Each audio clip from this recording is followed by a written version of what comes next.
গ্রামীণ স্বাস্থ্য ব্যবস্থাকে আরো উন্নতির লক্ষ্যে রাজ্যের মুখ্যমন্ত্রী মমতা বন্দ্যোপাধ্যায়ের উদ্যোগে ভ্রাম্যমাণ চিকিৎসা ভ্যান পৌঁছে যাবে প্রত্যন্ত গ্রামের কোনায় কোনায়। চিকিৎসা পরিষেবার পাশাপাশি বিভিন্ন রক্ত পরীক্ষা, ইসিজি সহ চিকিৎসার নানান পরিষেবা মিলবে এই ভ্যানেই। এদিন বৃহস্পতিবার বেলা 11:30 নাগাদ কালনা বিধানসভার অন্তর্গত কালনা 2 নম্বর ব্লক অফিস থেকে সেই ভ্রাম্যমাণ চিকিৎসা কেন্দ্রের উদ্বোধন করলেন এলাকার বিধায়ক দেবপ্রসাদ বাগ। এছাড়া উপস্থিত ছিলেন বিশিষ্ট সমাজসেবী প্রণব রায়, পঞ্চায়েত সমিতির সভাপতি বিএমওএইচ সহ অন্যান্য আধিকারিক বৃন্দরা। রীতা ভট্টাচার্যের রিপোর্ট, সুন্দর বাংলা নিউজ।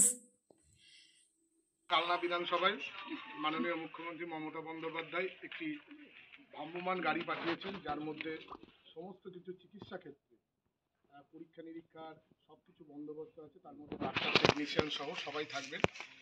আজকের আমরা কালনা বিধানসভার পক্ষে বাংলার মুখ্যমন্ত্রী মাননীয় মমতা বন্দ্যোপাধ্যায়কে ধন্যবাদ জানাই এই কারণে যে প্রত্যন্ত গ্রামে যেখানে এই ধরনের পরিষেবা আমরা আগামী দিনে পাবো কিনা সেই নিয়ে যখন চিন্তায় সাধারণ মানুষ থাকেন, তখন তাদের কথা ভেবে এত সুন্দর একটা বন্দোবস্ত তিনি করেছেন।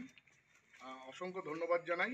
আর ভগবানের কাছে প্রার্থনা করি যে বাংলার মুখ্যমন্ত্রী মমতা বন্দ্যোপাধ্যায় যেন এইভাবেই সুস্থ থাকেন।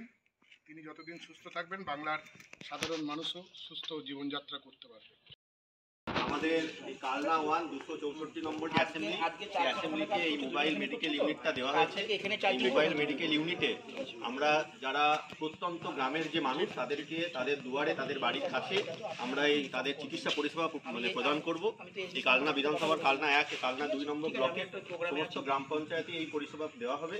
এখানে বেসিক ফেসিলিটি যেগুলো সমস্ত রকম রক্ত পরীক্ষা থেকে শুরু করে, ইসিজি থেকে শুরু করে, চক্ষু পরীক্ষা থেকে শুরু করে এবং সমস্ত রকম বিনামূল্যে ওষুধ এখান থেকেই প্রোভাইড করা হবে।